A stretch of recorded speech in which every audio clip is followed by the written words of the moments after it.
Hey everyone, buckle up because today we're diving into one of the most shocking and unpredictable sovereign citizens I've ever come across, and trust me, I don't say that lightly. We're heading straight to Michigan, where things get wild with not one but four jaw-dropping court appearances. Let's jump right in and see the chaos unfold. Whole name? Beneficiary. Oh, he done this before. What's his name? The beneficiary. Yeah, first name, Mr. Beneficiary. Are you stating that the trust that we are administrating is the Kevin Pollard Trust? If so, I'm asking what your name is. my name is the beneficiary of the trust. Of whose trust? Are you stating that the trust that we are now administrating is the Kevin Pollard Trust, Your Honor? Okay, I'm If gonna so, recall him. Bring up somebody else. Put him aside. We'll call him at the end.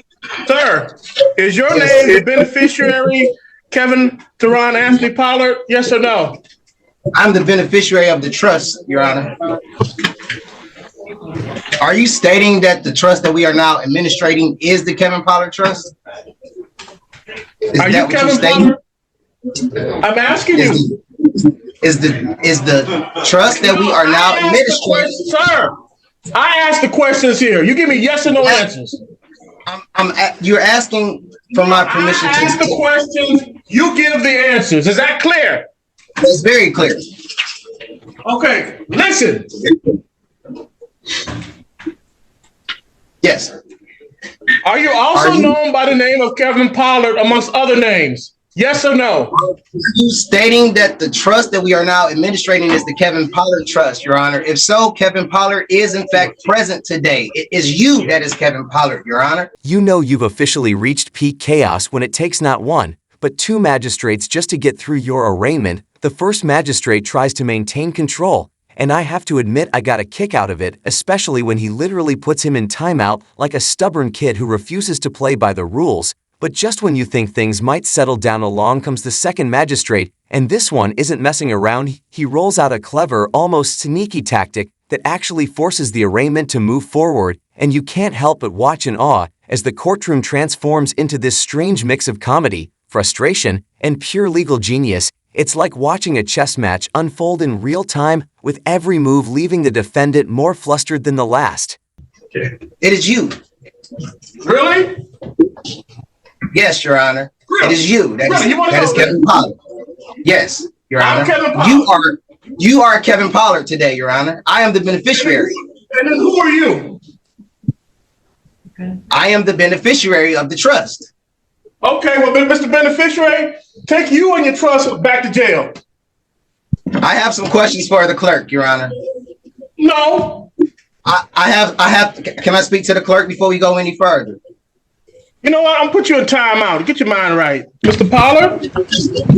Yes, sir. Can I have the clerk present? Please, Your Honor. Don't give in.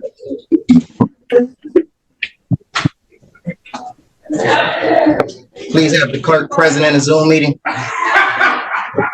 You know what? If you answer my questions, I'll consider it. Okay. What's the question? What's your name? The beneficiary. All right, Mr. Beneficiary, put you back in timeout. All right, Beneficiary, I'm going to give you another chance in front of another magistrate. Wait, what about the last guy? I was convinced he was today's Kevin Pollard, but apparently not. When you sip on thermometer juice the way some sovereign citizens do, you eventually hit this next level delusion where in your mind everyone is you except, well, you. It's wild, it's confusing, and honestly a little terrifying to watch, because you're witnessing someone trapped in their own reality while the rest of the courtroom just tries to survive the ride.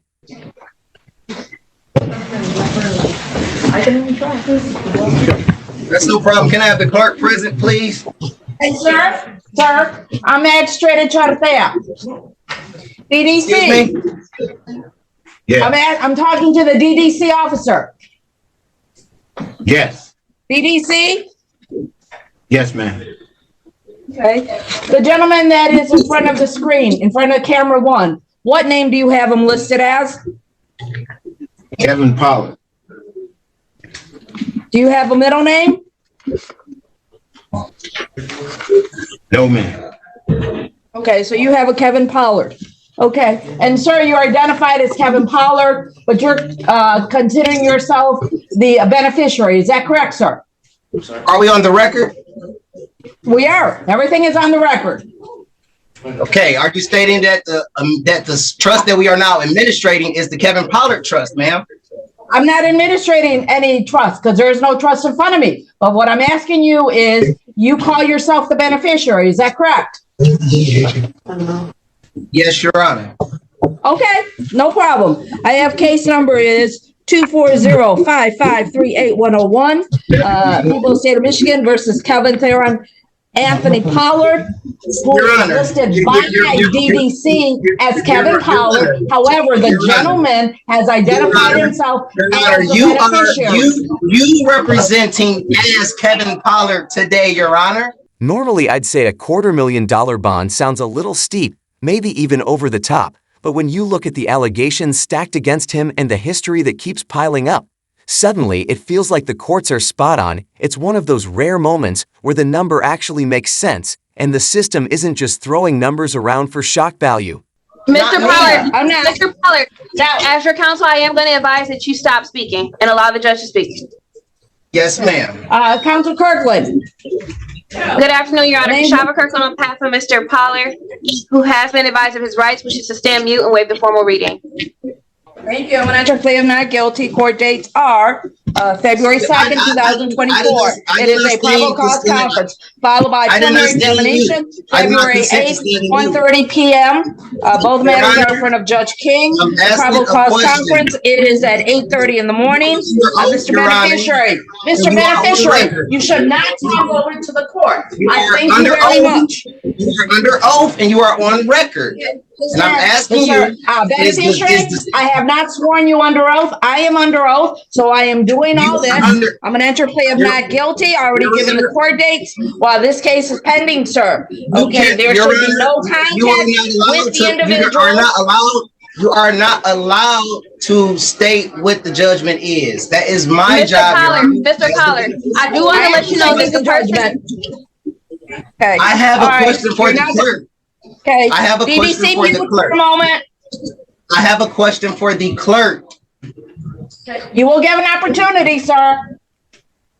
You will give an opportunity. Let me finish. The people, go ahead, Esteban. Yeah, the people are asking for $250,000 cash bond, no cash, no surety. If he's able to ever post bond, we'd like GPS tether with home arrest. The defendant, Your Honor, has a continuing situation where he entices young girls on the internet from Arizona in this particular case, and previously on 10/23/2023 in another case where he enticed people. He's been arrested 3 different times for criminal sexual conduct. The first case, he was found not guilty back on 5/15/2015. The 10/21/2023 case, where he was criminal sexual conduct first degree and also contributing alcohol to a minor, 2 counts of that, was at the exam dismissed without prejudice. In our particular case we have here today, Your Honor, the victim is from Arizona. She came here after having a relationship, not the victim, but one of the witnesses came here after having a 3-year relationship with this defendant on the internet. When she turned 18, she came to visit. And also, Mr. Pollard introduced her to another girl who is also from Arizona. The other girl brought her niece or her, I forgot the relationship, but her 7-year-old niece with her to visit Mr. Pollard. And what happened then, because the person was tired from traveling, she fell asleep in the living room. When she woke up, she went into the bedroom, and there was Mr. Pollard with the 7-year-old girl. He then said, "What are you doing?" And he says, "Well, we're playing video games." So the woman, the adult in the room, she falls asleep again. And then she is awakened by the 7-year-old girl and asked to leave. The 7-year-old girl then tells her mother that the Mr. Pollard touched her, rubbed her, he says, okay? He said, you know, accidentally is what he's trying to tell us what happened. The situation is she's told, the 7-year-old child has told TED Talk that he did this. He's told Protective Services that he did this. And as far as I'm concerned, Judge, he fits the category of a predator because he did the same thing in the 1023-2023 case of enticing young people from other parts of the country, perhaps, I don't know where exactly, to come and see him on the internet. So we're asking for $250,000 cash bond, no surety, and GPS tether if he's ever be able to post bond, Your Honor. Thank you. And yet, they still went through with it. Funny how that whole jurisdiction game works out in real life. Now, before we even get to his bond redetermination hearing, the first magistrate makes a comeback and honestly trolls the sovereign citizen just a little bit in a way that's equal parts hilarious and savage. You can see the frustration building, the subtle jabs landing, and it's impossible not to watch and think, this courtroom is officially a stage and the magistrates are running the show. Counsel Kirkland, go ahead, Esteban, please. Thank you, Your Honor. I'd ask this court, understanding the seriousness of these charges, for a 10% bond if this court is not inclined to do a high personal bond. So one, I know the bulk of Brother Counsel's argument was this dismissed case from last year. I'd ask that this court sentence him based on these allegations and the facts and details surrounding this case. This is a 2020 case. And the woman that he met was 20 years old, or that came to see him was a 20-year-old woman, was not an underage woman. And the allegation is that she brought her, I believe, goddaughter to the home. Now, there are different variations because a couple different stories are told as to what occurred there. But Mr. Pollard has maintained that he did not sexually assault the little girl.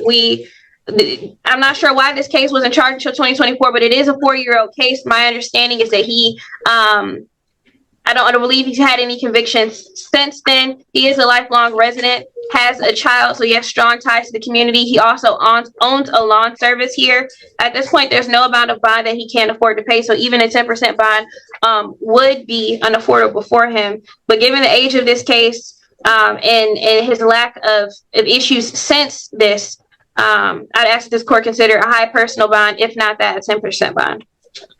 Thank you. I've heard the representations from both sides in this particular matter in reference to the beneficiary who is listed by the court or by DDC as Kevin Pollard, is that in this particular matter, even though this is from 2020, okay, there was a forensic interview, Kids Talk, with the victim, and she disclosed that she was touched by the defendant and that he rubbed her with his hand. This court is not considering the other cases that were dismissed. They were dismissed without prejudice. Okay, this court is only going with this matter. In reference to this gentleman, the defendant, bond is going to be $250,000 cash. There's going to be a GPS tether, home arrest. Further, okay, it's going to be unaffordable. So today is Friday. He's going to get another court date. Today is the 26th. January 29th, 2024, 9 o'clock in front of Judge McConicle, who's going to be looking at the bond amount and bond conditions. Also, there is one other thing.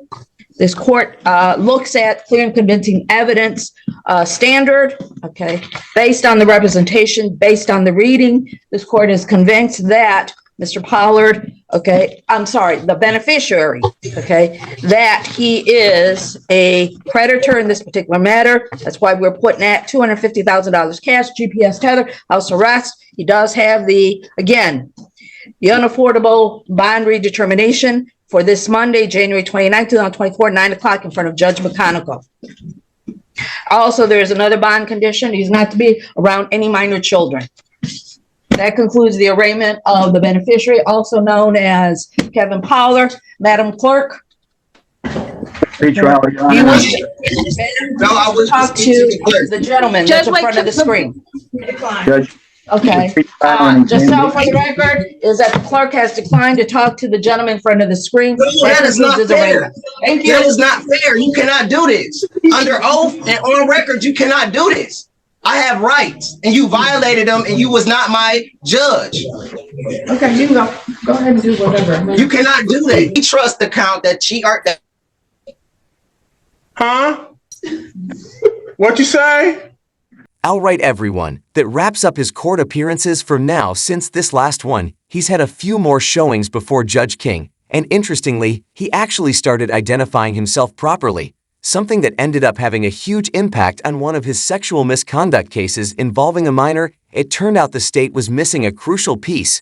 They needed both victims to secure a conviction, and because only one appeared, the case was dismissed without prejudice. That said, he's still sitting in custody on that $1 million bond for his other charges, and just a few days ago, Judge Bryan found him competent in court, so there's still hope that justice will prevail and this dangerous predator will eventually be taken off the streets. If you enjoyed this breakdown, smash that like button. If you didn't, hit dislike, but make sure to drop a comment below and subscribe with notifications on so you never miss any of my content. I'm Team Saju Shah, and I'm out.